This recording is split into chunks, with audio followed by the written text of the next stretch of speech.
You are going to die. Not right now, probably, but at some point, in some place you don't know yet, in some moment you cannot predict, your body will begin its final sequence. And here's the thing, nobody tells you. That final sequence is not what you think. It is not darkness, it is not silence, it is not pain fading to nothing, according to the most recent neuroscience, supported by real brain recordings, real EEG data, and real accidental discoveries that changed everything we thought we knew. The 1 second before you die might be the single most vivid, most intense, most overwhelming experience of your entire life. And Steve Jobs, one of the most brilliant and controlled men of the 20th century, spent his entire life choosing every word carefully. His last 3 words, staring at something nobody else in the room could see, were, "Oh wow, oh wow, oh wow." What did he see? Science might finally have an answer. Let's start in Estonia. 2016. A hospital. An 87-year-old man with epilepsy. He's being monitored with an EEG, electroencephalography, a machine that records electrical activity in the brain through sensors placed on the scalp. The doctors are looking for seizure patterns. Routine. Boring. Standard procedure. And then the man has a heart attack. The family has signed a DNR, do not resuscitate. So the doctors do not intervene. They watch the monitors, they document, they do their jobs in the hardest way those jobs can be done. And something completely unexpected appears on the EEG. The data is sent to Dr. Ajmal Zemor at the University of Louisville and Dr. Raul Vicente at the University of Tartu for analysis. What they found, published in Frontiers in Aging Neuroscience, suggests that your brain may remain active and coordinated during and even after the transition to death and may be programmed to orchestrate the whole ordeal. Programmed. That word is doing enormous work in that sentence because what the EEG showed in the 30 seconds before and after this man's heart stopped was not a brain shutting down, it was a brain turning on. Just before death, the brain was hyperactivated for a brief time, especially in the gamma domain. Gamma waves, the fastest, most powerful brain waves the human brain produces, associated with peak concentration, with deep meditation, with moments of sudden insight and clarity. With the highest states of conscious awareness the brain is capable of generating. In the moment of death, in the 1 second before everything stops, your brain fires at its absolute maximum. It does not go quietly, it goes out at full volume. Now let's slow that 1 second down. Because a lot happens. A terrifying, beautiful, chemically extraordinary amount happens. The moment your body detects that something is catastrophically wrong, heart attack, trauma, organ failure, whatever the cause, it triggers an emergency response that makes every adrenaline rush you have ever felt look like a Tuesday morning cup of tea. Your adrenal glands fire everything they have. Adrenaline floods your bloodstream at levels your body has never produced in your entire waking life. Your heart rate spikes. Your pupils dilate to maximum. Every pain receptor in your body begins to be suppressed. And then, almost simultaneously, the brain releases massive amounts of endorphins. The surge of endorphins may contribute to the peaceful and pain-free experiences often reported by people who have died and been revived, even if they had incurred serious physical injuries before dying. Your body's own painkillers, more powerful than morphine, released in quantities your body has never produced before, which is why, and this is the part that should stop you completely, people who survive cardiac arrests and near-death events consistently report one thing that sounds impossible given the circumstances. They felt no pain. Many of them felt peace. Many of them felt something they described as the most profound calm they had ever experienced. Your body, in the moment it is most in danger, releases a chemical cocktail specifically designed to make you feel okay about what is happening. Serotonin, a neurotransmitter associated with mood regulation and perception, is also believed to be released in increased amounts during the dying process. Elevated serotonin levels can lead to altered states of consciousness, including visual and auditory hallucinations. Your brain is not shutting down, it is getting high on its own supply for the last time. And now we get to the part that sounds made up. It is not made up.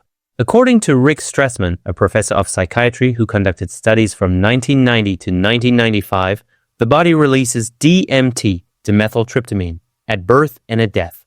DMT. If you don't know what that is, DMT is the most powerful psychedelic compound known to exist on Earth. It is naturally produced in small quantities in the human brain throughout your life. People who have taken synthetic DMT in research settings report experiences that are almost impossible to describe. Complete dissolution of the self, the sensation of moving through other dimensions, encounters with entities, a feeling of accessing something that exists beyond ordinary reality. The average DMT trip lasts roughly 15 minutes. The average near-death experience, the tunnel of light, the life review, the overwhelming feeling of love and peace that survivors report, also lasts roughly 15 to 30 minutes. That parallel is not a coincidence. DMT is known to produce intense hallucinations, visual imagery, time distortion, and feelings of separation from the body very similar to near-death or out-of-body experiences. Follower N. And your brain, your own brain right now in your skull, is holding a reserve of this compound, saving it, for exactly this moment. So when Steve Jobs looked at something the rest of the room couldn't see and said, "Oh wow, oh wow, oh wow," he wasn't hallucinating in the way we use that word dismissively. He was experiencing something that his brain was specifically, chemically, biologically designed to generate in that exact moment. Something so far beyond ordinary waking experience that the only words a genius had for it were 3 repetitions of the same 2 syllables. Oh wow. But the gamma waves. We need to come back to the gamma waves. Because what Dr. Zemor and Dr. Vizene found on that EEG was not random noise.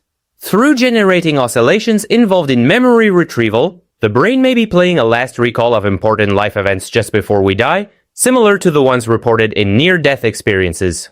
Your life flashing before your eyes. The thing that every culture across every civilization across every period of recorded human history has described when someone narrowly escapes death. The thing that has been called myth, called metaphor, called wishful thinking, is real. The recording showed dreamlike patterns in the man's brainwaves in the 30 seconds before and after his death. Neurosurgeons involved in the study concluded there are strong chances that memories replay in the last seconds before a person's death. 30 seconds, that is the window. In 30 seconds, your brain, firing at maximum gamma wave intensity, flooded with DMT and endorphins and serotonin, running at the highest computational speed it has ever achieved, replays your life, not all of it, not in real time, 30 years of life in 30 seconds of brain activity. But here's the part nobody talks about. Researchers believe that humans aren't the only species whose brains seem to do this. Similar brainwave activity has been observed in rats. A 2013 study published in Proceedings of the National Academy of Sciences showed that dying rodents also experience a sharp increase in gamma oscillations just before death. Spreaditagency rats. Your brain doing something this profound, this structured, this specific is not a human quirk. It is a mammalian feature, built into warm-blooded creatures by millions of years of evolution. Which means evolution, the most ruthlessly efficient process in the history of life, decided this was worth keeping, worth passing down, worth protecting. Which means it probably matters. And then there is terminal lucidity, which is the strangest finding of all. Terminal lucidity involves a sudden, often inexplicable improvement in cognitive function and physical energy in a person who is clearly dying.